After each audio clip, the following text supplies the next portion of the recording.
Sebelum kita mulai belajar pada hari ini, belajar yang ingin kita capai pada pelajaran ini, yang pertama itu mampu menjelaskan organ-organ dan fungsi organ sistem ekspresi pada manusia.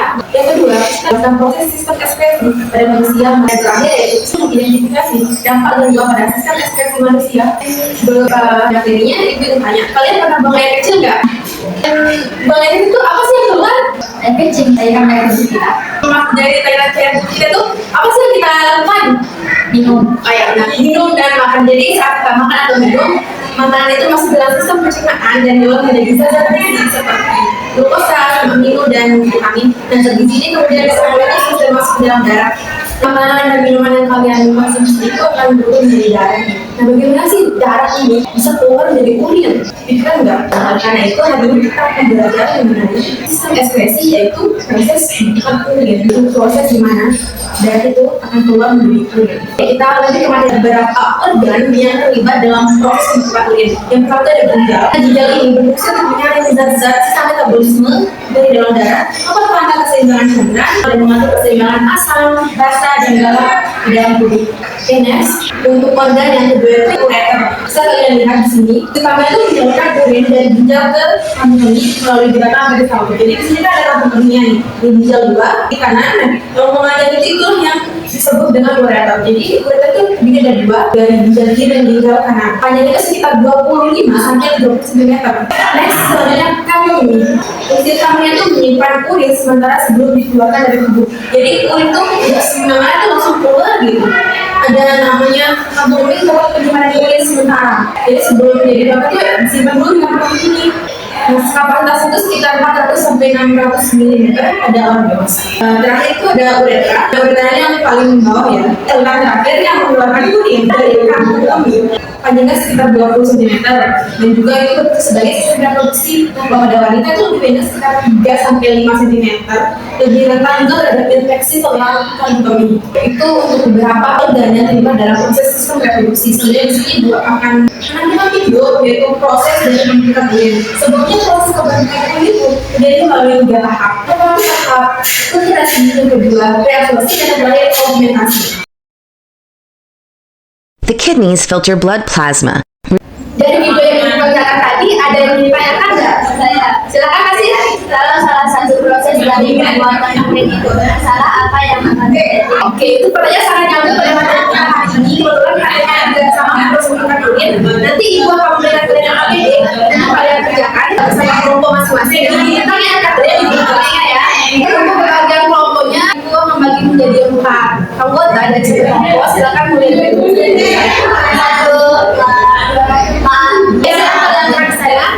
seorang atlet muda mengalami kelelahan, batang urinnya menjadi sangat pekat dan menjadi sangat jarang. Dokter mencurigai ada gangguan pada salah satu orang penderita urin ginjal. Berdasarkan gejala ini, bagaimanakah ginjal yang bisa terdampak? Tekan kalian untuk menjawab pertanyaan tersebut.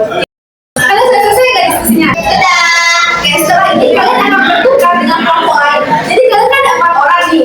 2 orang di sini akan diam di kelompoknya, 2 orang lagi akan pergi ke kelompok lain untuk membuka informasi dari kelompok lain.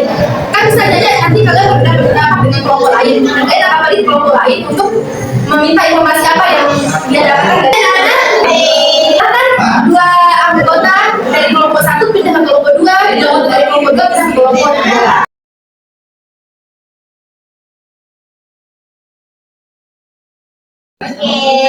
Silakan dari 2 kelompok tadi yang ada di kelompok masing-masing.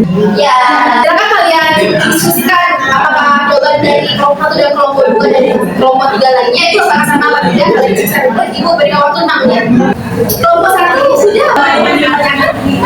Teman ya? Kelompok 2 gimana? Kalian sudah selesai kan? Ya. Nah, karena kalian sudah selesai, ibu ingin kalian mempresentasikan hasil dari kerja kelompok kalian. Sebelumnya di sini ada yang mengingatkan diri nggak? Oh, silakan. Dari sini Mas Salsabila akan menjelaskan hasil diskusi kami yang kedua. Berdasarkan gejala yang ditunjukkan seperti urin yang sangat pekat dan infeksi buang air kecil yang jarang, kemungkinan besar bagian ginjal yang mengalami gangguan adalah produksi kolektif. Bagian ini berperan penting dalam pengaturan anti volume urin. Dari teman-teman ada yang ditanggapi nggak? Nggak ada? Oke, terima kasih. Ini sudah kembali ke tempat duduknya. Dia menuju satu kelompok lagi supaya menjadi perbandingan dari kelompok 2 tadi. Saya dari kelompok 3 mengabarkan hasil diskusi kelompok kami, yaitu gejala tersebut menunjukkan bahwa tubuh sedang berusaha mempertahankan cairan sehingga urin menjadi sangat sedikit dan warnanya pekat.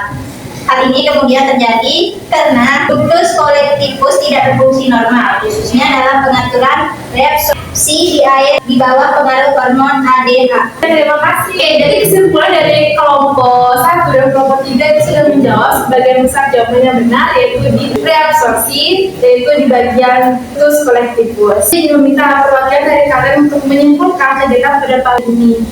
Oke, Kaca silakan. Jadi terdapat 3 proses pembentukan filtrasi dan reabsorpsi dan augmentasi. Oke, benar, ada 3 proses, yaitu filtrasi, reabsorpsi, dan augmentasi. Jadi dari pembelajaran kita tahu bahwa ginjal sangat penting dalam bagian dalam tubuh kita untuk menjaga dan menjaga keseimbangan cairan dalam tubuh kita. Jadi jangan lupa untuk tetap menjaga kesehatan, apalagi di bagian ginjal, dalam kalian tahan kalau ingin buang air kecil. Untuk materi minggu depan, yaitu materi sistem reproduksi, kalian silakan pelajari dulu di rumah sebelum masuk ke kelas ya.